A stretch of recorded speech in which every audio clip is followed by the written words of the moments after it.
Bom dia, pessoal da quinta fase do curso de medicina da UFSC Florianópolis, nesse semestre 2025-1. Tentei me encontrar com você essa semana, mas não deu.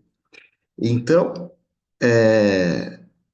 para a gente poder comentar e conversar um pouquinho a respeito da avaliação que fizemos, né, na semana passada, vamos usar esse vídeo, tá? E através dos representantes da turma, fiquem à vontade para me encaminhar aí as dúvidas e questões que possam ter, né, no conteúdo da prova, tá? Estou aqui com uma das provas e vou passar por ela, pelas questões, comentando os aspectos mais importantes. Os gabaritos eram diferentes, tá? Então a ordem das questões pode variar um pouco. Deixe-me ver. Seguindo o protocolo clínico e diretrizes terapêuticas da artrite reumatoide, qual a vantagem do uso do naproxeno? Essa foi uma questão da farmacologia. E eu cheguei a comentar também nas aulas de reumato, né, a respeito de anti-inflamatórios não hormonais. Lembrem-se, é importante que todos vocês saibam prescrever pelo menos aí uns 3, 4 anti-inflamatórios diferentes, principalmente pela posologia diferente que eles podem ter. As respostas aos anti-inflamatórios são individuais, é difícil prever qual vai ter maior eficácia para um certo paciente individual, varia-se entre eles, sim, mas é impossível de prever isso antes, tá? Então, do ponto de vista prático, a melhor distinção para você escolher um ou outro anti-inflamatório é de acordo com a necessidade de posologia, de tempo de duração do efeito e de rapidez de ação imediata, de acordo com a situação do paciente.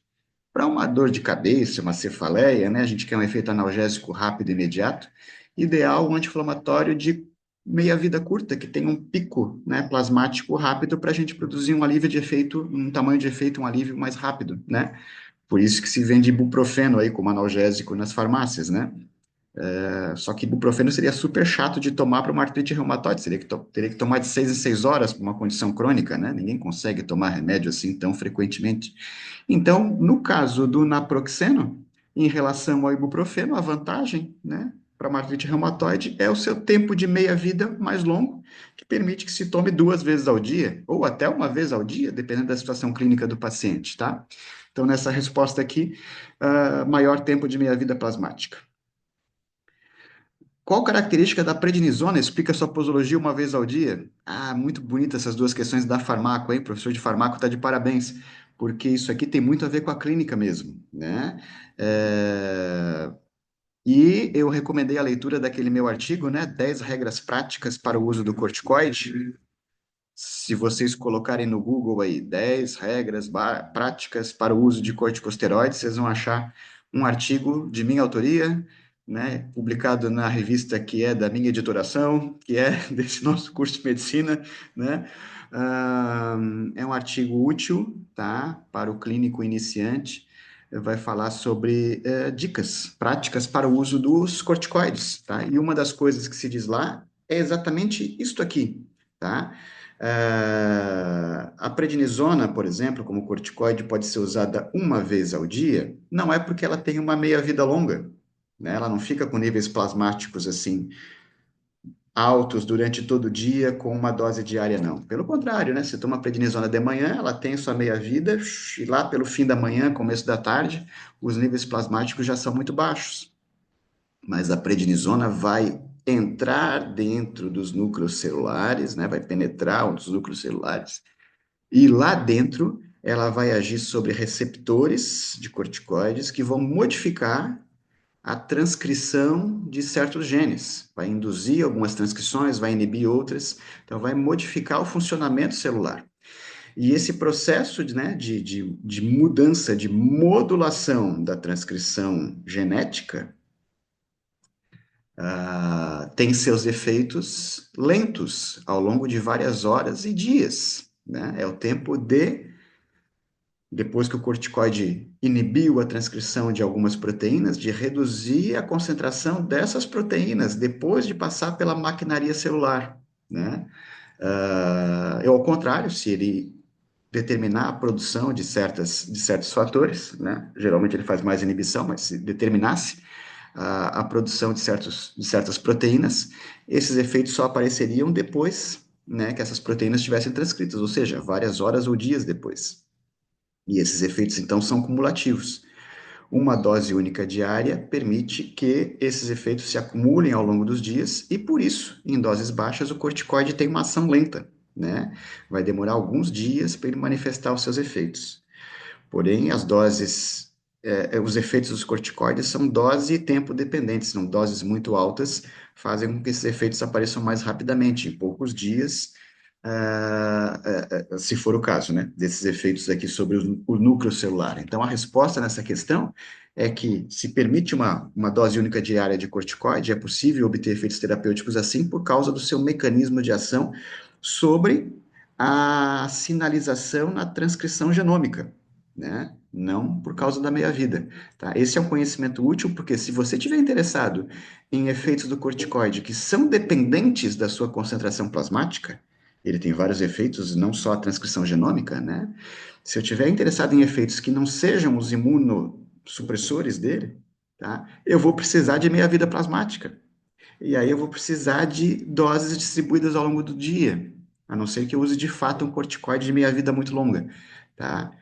É importante ter esse conhecimento e esse refinamento aí no uso do corticoide. Para tratar uma crise aguda de gota, por exemplo, né, a gente deve dar preferência ao uso, né, de acordo com a meia-vida da prednisona. Então, nós vamos usar 2 vezes ao dia ou 3 vezes ao dia a prednisona para ter um efeito realmente agudo, anti-inflamatório, que é dependente, em boa parte, da concentração plasmática. Próxima pergunta, mildarona. A alternativa correta, essa é muito clássica, né? Tem várias alternativas aqui, mas a correta é a que diz que ele pode causar tanto hipertiroidismo quanto hipotiroidismo, um dos efeitos adversos mais comuns da mildarona. A mildarona é uma medicação, ao contrário do que diz outra alternativa aqui, com grande volume de distribuição, né? Ela se distribui pelo corpo como um todo. Ela tem um perfil mais de lipossolubilidade, né? Ao contrário do que diz aqui outra alternativa. Ah, uma medicação muito usada na reumatologia, funciona assim também a cloroquina, né? Um grande volume de distribuição, impregna os tecidos, a mildarona faz isso também. E tendo iodo na sua composição, a mildarona, né, nessa impregnação de tecidos, afeta a tireoide com grande frequência. Item 4, um paciente de 60 anos foi submetido a um procedimento cardíaco denominado cateterismo cardíaco, na fase aguda de um quadro clínico de dor torácica aguda. Muito bem, um homem de 60 anos com dor torácica aguda, né, foi para o cateterismo. E o cateterismo deu o diagnóstico de um infarto agudo do miocárdio, da parede diafragmática do ventrículo esquerdo, né, lá na parte inferior do coração, ali, assentado sobre o diafragma. Foi encontrado um trombo totalmente oclusivo, fechou um ramo da coronária, no terço inicial da coronária direita. Fechou a coronária mesmo, né? A coronária direita, né, que estava nutrindo lá a parede diafragmática do ventrículo esquerdo. Qual o provável eletrocardiograma desse paciente? É uma boa pergunta, né? Eletro, a gente vê na emergência o tempo todo, né? Considerando lá que houve um trombo oclusivo lá na parte inferior do coração, nós devemos ter alterações nas derivações inferiores, D2, D3 e AVF. Então, eu estou entre a alternativa A e C aqui. Como foi um trombo oclusivo, a gente espera que seja um eletro com supra, né? Com supra de ST, que é a corrente de lesão subendocárdica, né? Alternativa A. Muito bem. Próxima questão, seu João, 75 anos, no ambulatório com história de dispneia. Considerando as opções abaixo, qual descrição sugere que a dispneia é de origem cardíaca? Das opções que nós temos aqui seria, né, o nosso paciente melhorar com algumas aplicações de furosemida, diurético, né? 6. Temos aí a figurinha de um elétron, vocês talvez lembrem ele da prova. Os registros na sequência, D1, D2, D3, AVR, AVL, AVF, é para identificar o eixo cardíaco, né? Como o D1 está isoelétrico, o AVF é o maior complexo QRS, AVF 90 graus, né? Como eu estou agilizando muito aqui, vou só virar a prova em vez de fazer uma edição no vídeo, tá? Vocês vão lembrar dessa figura. O eixo está em 90 graus. Próxima questão, também é um eletro, era para identificar o segmento ST. Puxa, essa é muito fácil, né, pessoal? Identificar o segmento ST. Ok. 8. É a alternativa correta, aqui um exame físico em cardiologia, está se referindo ao exame do pulso venoso, e a mensagem importante daqui é que a alternativa correta é a única em que o pulso venoso tem a ver com alterações na câmara direita do coração, né? Circulação venosa, né? Alterações no pulso venoso tem a ver com alterações no lado direito do coração, válvula tricúspide, né? Átrio direito. A alternativa que falar desse ponto aqui é a correta nesse caso. 9. Exame das artérias periféricas, na avaliação de paciente com queixas cardiovasculares. Também uma pergunta de exame físico, né? Tem várias alternativas, 4, né? Como sempre. A que está correta aqui é que menciona o pulso paradoxal, tá? O pulso paradoxal é encontrado na doença do pericárdio, né? O paciente inspira e a amplitude de pulso diminui, né? Tem a ver com pericárdio, tem, né, uma suspeita lá para o tamponamento cardíaco, né? É útil na clínica, né? Isso é uma intercorrência que pode chegar na emergência, né? Não é comum, mas chega. O clínico que está na emergência, reconhecendo uma doença do pericárdio grave, né? Ele pode tomar uma conduta que às vezes é salvadora da vida, né? Próxima pergunta. Um pai trouxe um filho de 25 anos de idade para se consultar, né? Interessante, né? 25 anos é um adulto já bem formado, né? Mas hoje em dia ele vai com o pai para se consultar. Tinha outro filho que morreu subitamente aos 30 anos de idade. O filho de 25 anos não tem sintomas cardiovasculares, e o exame físico está normal. Abaixo está um eletrocardiograma, umas alterações, né, bem chamativas aqui, que estão lá afetando o complexo QRS, o segmento ST também, de derivações aqui, V1, V2, V3 principalmente, né? Me parece que é isso na imagem, essa questão. Lembre-se, né? Não sou eu que faço todas as questões, tá? Estou só comentando. O eletro vocês vão lembrar, e esse é de uma síndrome de Brugada, né? Uma condição arritmogênica, pode ser uma causa de morte súbita, então, em pessoas jovens, como o caso aqui. Chegamos um pouco na pneumologia agora, mecanismos fisiopatológicos da asma brônquica, né? Evidente também, né? Aqui nós temos a obstrução variável ao fluxo de ar nas vias aéreas, né? Broncoconstrição por hiperresponsividade das vias aéreas. As outras alternativas não estão envolvidas aqui na asma. A outra pergunta é uma de fisiopatologia da asma também. Ela é uma doença com imunidade, principalmente T helper 2, TH2, seria a alternativa. Temos uma pergunta aqui também da fisiologia, se aproximando da pneumo. A técnica da espirometria permite detectar volumes e capacidades. A técnica utilizada, blá, blá, blá, para doenças obstrutivas e restritivas. No gráfico a seguir, temos um desenho de espirometria. Essa é uma habilidade bem útil para vocês adquirirem, né? Saber interpretar uma espirometria. Eu percebo que os estudantes têm chegado ao internato sabendo interpretar, então parabéns aí à pneumo e à fisiologia, né, que estão se dedicando a esse ensino aqui e aos estudantes que estão estudando. Nessa pergunta aqui da fisiologia, tá? De acordo com as alterações que a gente consegue ver aqui no gráfico, né? Uma redução do volume expiratório forçado de 1 segundo, uma redução dos volumes aqui também, né? De acordo com o que era predito.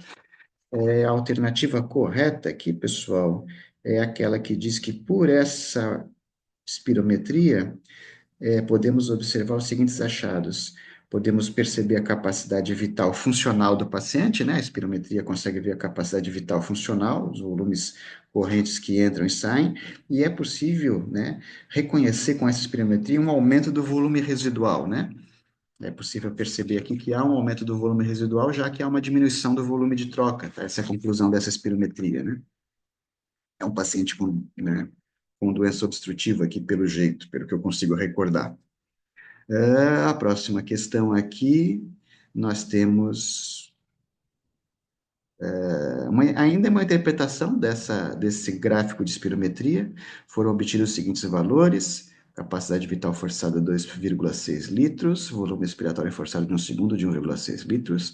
A partir desses dados é possível observar que aqui todas as alternativas estavam corretas, tá?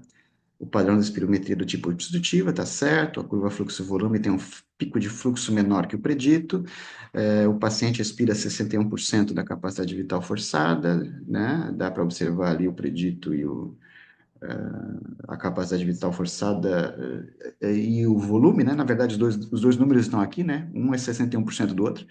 E o teste com salbutamol, resultando no aumento de volume de 200 ml da capacidade vital forçada e de 12% do VF1, garante a reversibilidade do quadro. Todas estão corretas. Próxima pergunta tem a ver com o tratamento da asma. Qual o tratamento farmacológico preferencial da asma nas etapas 1 e 2, né? Naquele quadro mais inicial, brando, doses baixas de corticoide inalatório e broncodilatador quando necessário, né? O ideal é ter um tratamento de base com uma medicação que seja, né, controladora da resposta imune. No caso aqui, o corticoide inalatório tem menos efeitos adversos, né, do que o corticoide sistêmico. Uma pergunta de anatomia, né? Próxima à cardiologia, a inervação sensitiva do pericárdio é dada pelo nervo frênico. Agora, uma pergunta da pneumologia também. É, indicado para investigação etiológica da pneumonia adquirida na comunidade num paciente que tem uma cavitação no raio-x, né? Um infiltrado cavitário, né? Evidentemente, a gente vai pensar em tuberculose e vai fazer a pesquisa de BR no escarro, né? E, pelo amor de Deus, só tinha uma alternativa com BR no escarro, né? Basta ir seco nessa alternativa, né? Mas, além disso, essa alternativa diz que se pede hemocultura também, né? Para procurar agentes, bactérias comuns que possam ter provocado um abscesso pulmonar que esteja cavitado, né? Eventualmente a hemocultura detecta esse agente, né? Evidentemente, geralmente no abscesso pulmonar, numa aspiração, a gente tem um quadro clínico mais exuberante, né? Mais agudo, mais grave do que a tuberculose, que é uma condição mais comum, né? Mas, enfim, vamos trabalhar melhor nessa questão no futuro para que o BAR sozinho não dê a resposta, né? Vocês já devem ter acertado só pensando nisso. Muito bem. Em relação ao enfisema, assinale a alternativa correta. Essa era uma pergunta, já não me recordo se era da patologia ou da pneumologia, né? Quem elaborou, mas os assuntos são os mesmos, né? Isso se reflete um pouco na lógica da prova, né? Às vezes os estudantes me perguntam, vai cair quantas de patologia, quantas de pneumologia? O corpo humano é um só, né? Essa é a lógica de estarmos no módulo chamado saúde do adulto, embora tenhamos professores com especialidades diferentes. Chega na hora da prova, às vezes a gente nem consegue se lembrar qual professor elaborou qual questão, porque os assuntos são muito próximos, muito relacionados. Essa é uma pergunta, né, que tem a ver com a patologia do DPOC, né? E tanto o pneumo quanto o patologista poderiam ter feito essa questão aqui. Nem me lembro qual foi. Mas a alternativa correta aqui é a seguinte, ó, é a que diz que no enfisema pulmonar existe um aumento irreversível dos espaços aéreos sem fibrose, né? Ao contrário, né, da pneumonia intersticial, da fibrose pulmonar idiopática, né, que vai haver fibrose e realmente um aumento de espaço aéreo também, né? No enfisema pulmonar não existe essa fibrose, existe só a formação de bolhas, né, de grandes cavidades aeradas que não permitem uma boa troca gasosa. Próxima questão, em relação à bronquite crônica, outra forma de DBOC, a alternativa correta aqui na sua fisiopatologia é que existe, deixe-me procurar aqui a alternativa correta, hipersecreção de muco, né, por hiperplasia glandular, associada a congestão e edema da mucosa, né. Na bronquite crônica, é aquele paciente que tem o famoso pigarro do fumante, né, que acorda com uma tosse crônica persistente, né, produção de muco. Ok. Vamos à próxima. Chegamos um pouco na parte do sangue, na hematologia, em relação às síndromes anêmicas. Responda verdadeiro ou falso. Vamos ver das quatro alternativas aqui quais são verdadeiras e falsas.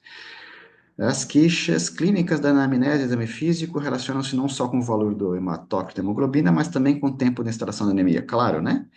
Quem clinicou já atendeu várias vezes um paciente que chega com hemoglobina bem baixa, 5, 6, né? E sentindo relativamente poucos sintomas, porque a instalação foi muito lenta e seu funcionamento de coração-pulmão se adaptou, né, a essa hemoglobina bem baixa, assim, teve tempo de se adaptar, né? Embora se o paciente perde sangue rapidamente, ele não tem esse tempo e tem sintomas muito intensos. A anemia microcítica hipocrômica mais comum é ferropriva, e no Brasil a causa mais comum é desnutrição.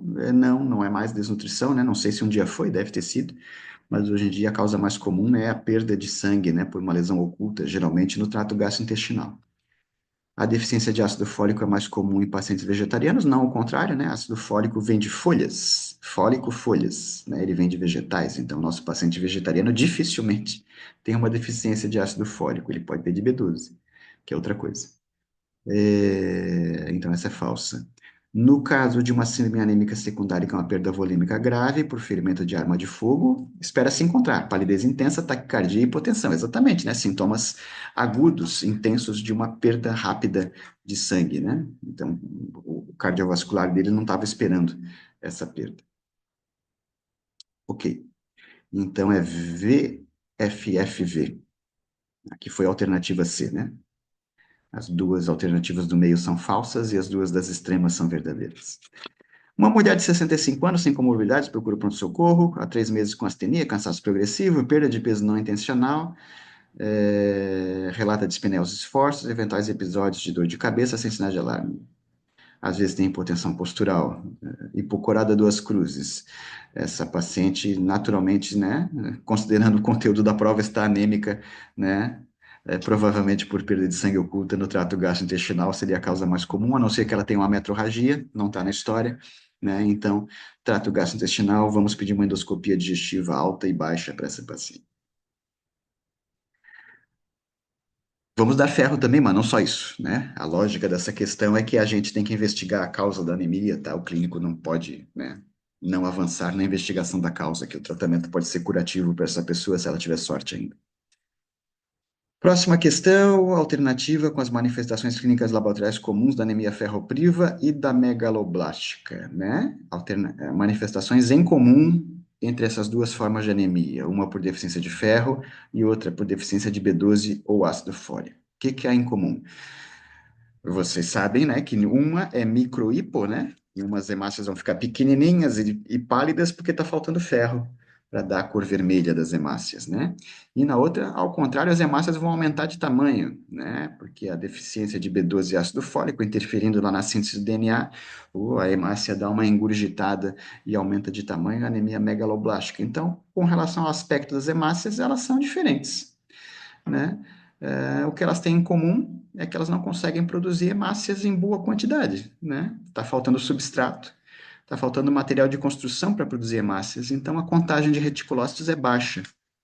O clínico geral frequentemente esquece de fazer a dosagem de reticulócitos, que é um exame muito útil para distinguir a causa de uma anemia, a contagem de reticulócitos, e lembrar que a contagem de reticulócitos deve ser corrigida pelo valor do hematócrito, para você ter noção. Uma pessoa que está com hematócrito baixo, em princípio, se a óssea dela está conseguindo funcionar e tem substrato para funcionar, ela tem que produzir muito reticulócito para tentar repor o sangue que está sendo destruído ou perdido, né? Se no hematócrito baixo o reticulócito não está bem aumentado, se está perto da normalidade, é que a medula não está respondendo bem. Aí tem que ver as causas da medula não estar respondendo bem. E a causa mais comum é a falta de substrato, né? A falta de ferro, por exemplo, ou a falta de B12 e ácido fólico. Próxima questão. Neutropenia febril que chega à emergência. Boas opções terapêuticas iniciais, antibiótico de amplo espectro, né? A alternativa é que tem antibiótico de amplo espectro, está aqui uma cefalosporina de quarta geração, cefepime, é a correta.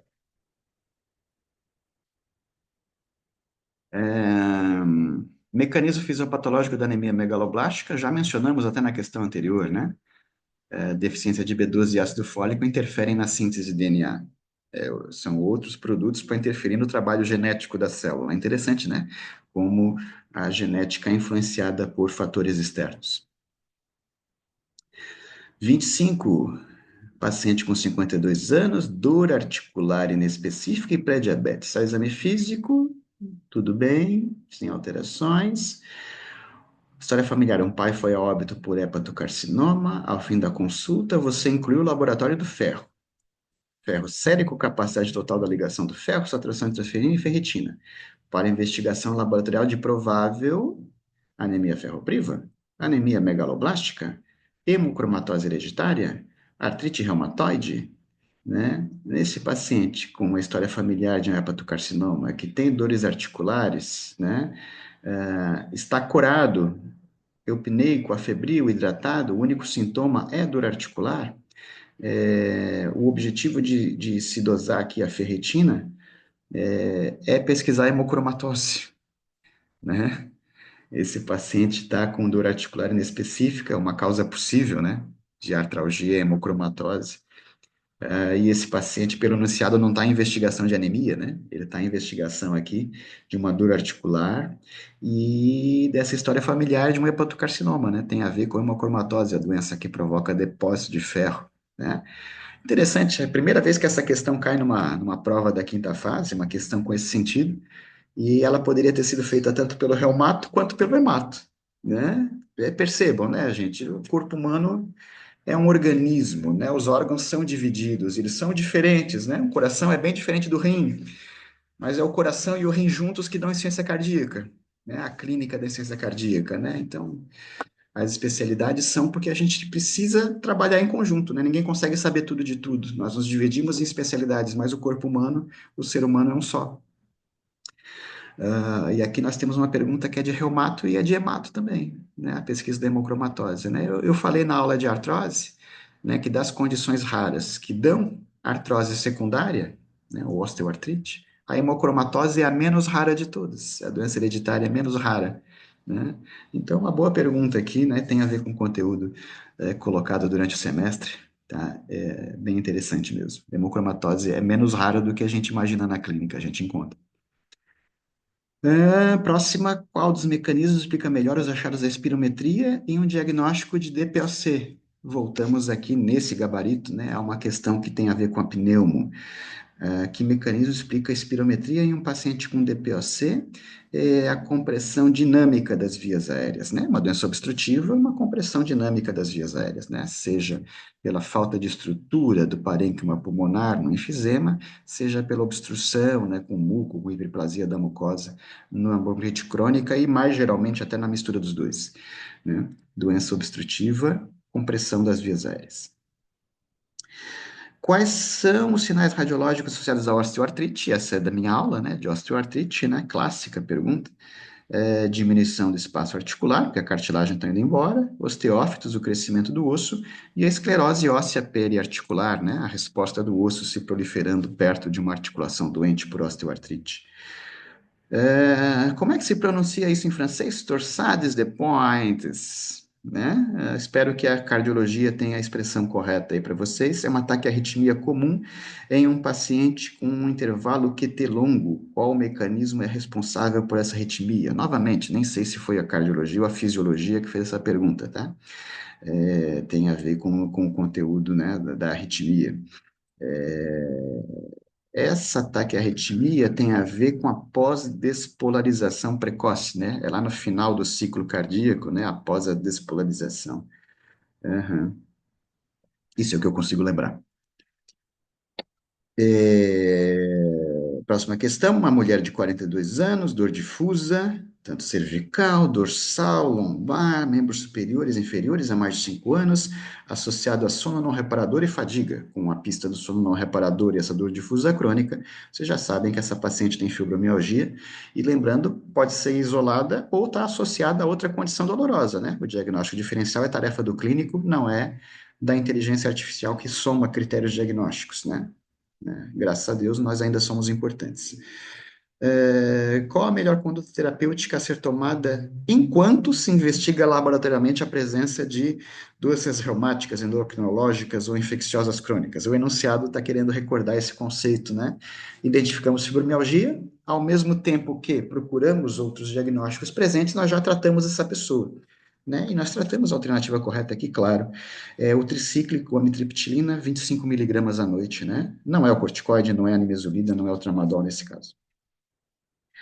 Uma mulher de 52 anos com artrite reumatoide, soropositiva há 5 anos. O que significa a palavra soropositiva, meus jovens? Soropositiva, né? Com aquela simplificação excessiva que a linguagem atual diz, né?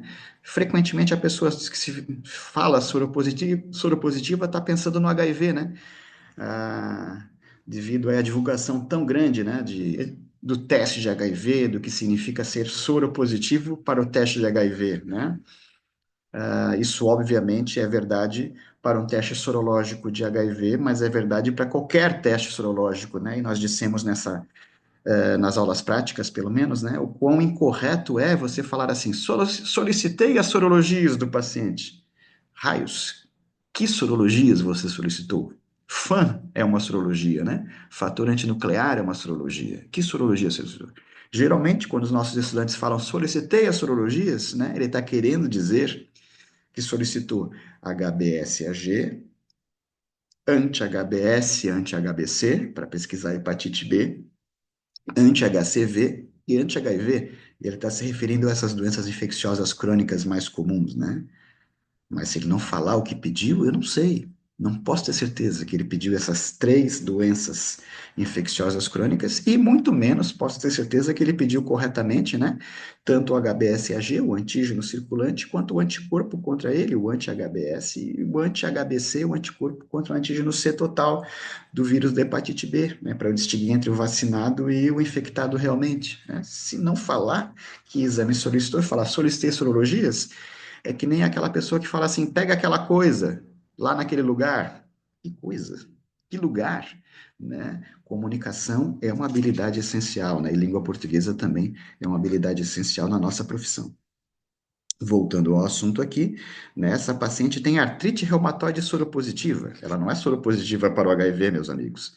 Ela tem o fator reumatoide positivo. A pesquisa do fator reumatoide é uma sorologia, né? Então, ela é artrite reumatoide, fator reumatoide positivo, com atividade persistente da doença, apesar do uso de metrexato em dose plena há 6 meses, associado a corticoide, prednisona 5 miligramas ao dia, né? Aquela dose baixinha crônica para controlar, ajudar o controle da artrite reumatoide. Mesmo assim, ela está em atividade da doença ainda.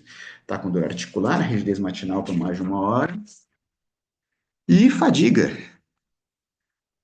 O DAS 28 é 5,6, nem eu sei esses valores de cor, né? Está dito aqui que isso significa uma alta atividade de doença, tá?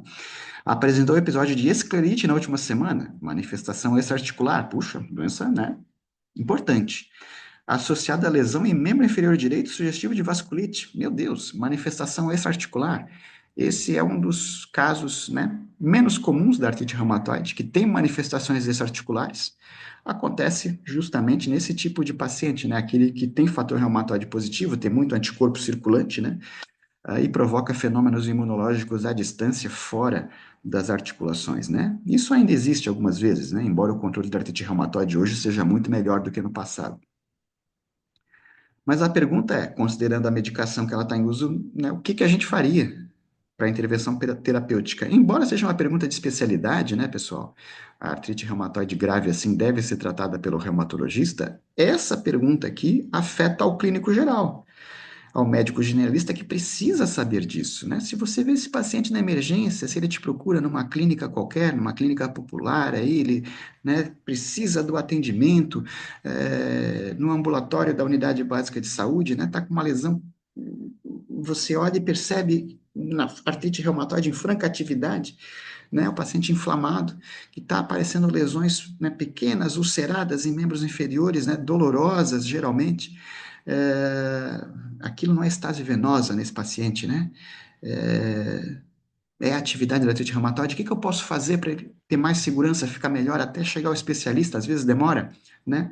Naturalmente que a gente vai pegar esse corticoide, que é a ferramenta que o clínico geral tem à mão.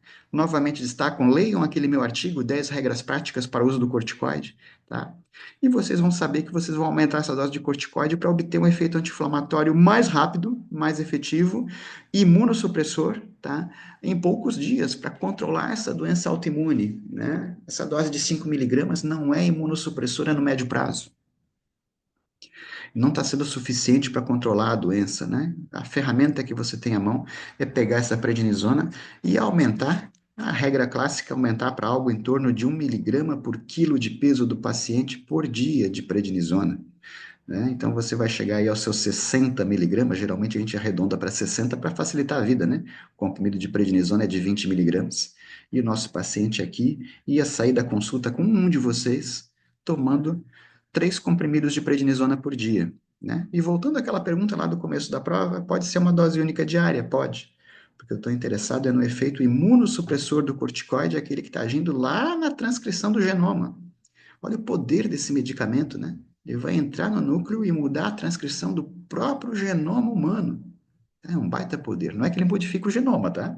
Ele não tem o poder de modificar a carga genética de alguém. Algumas terapias fazem isso hoje em dia, coisas fantásticas, um poder tremendo e um risco tremendo, né? A edição genética. O corticoide não faz isso. Ele muda a escolha de quais genes o paciente vai transcrever naquele momento. E ele vai diminuir absurdamente a transcrição de genes que são pró-inflamatórios, né? Então, ele vai provocar um efeito que é até imunossupressor. Então, faremos isso. A alternativa correta é aumentar a prednisona para 1 mg por quilo por dia. Sobre as artrites microcristalinas, falando principalmente de gota, então, mas outras cristalinas também, né? A alternativa correta, a que diz a correta aqui, pessoal, é uma alternativa que é útil para o clínico também, tá? Beta-bloqueadores, diuréticos tiazídicos, geralmente, né? Hidroclorotiazida e ciclosporina podem aumentar o nível de ácido úrico sérico. Isso é bem interessante saber, né? Nosso paciente com gota geralmente é hipertenso, beta-bloqueador e hidroclorotiazida atrapalha um pouco o controle do nível de ácido úrico, né? Dá para usar? Até dá, né? Até dá, né? Nosso paciente está usando beta-bloqueador porque é cardiopata, né? É melhor proteger bem o coração dele e deixar o controle da gota um pouquinho mais difícil, né? Não significa que você não vai conseguir controlar. Você pode acertar a dose do halopurinol, aumentar a dose e conseguir controlar a gota, só que vai ser um pouquinho mais difícil, né? Tende a aumentar o nível sérico de ácido úrico, né? É uma pergunta útil, sim, né?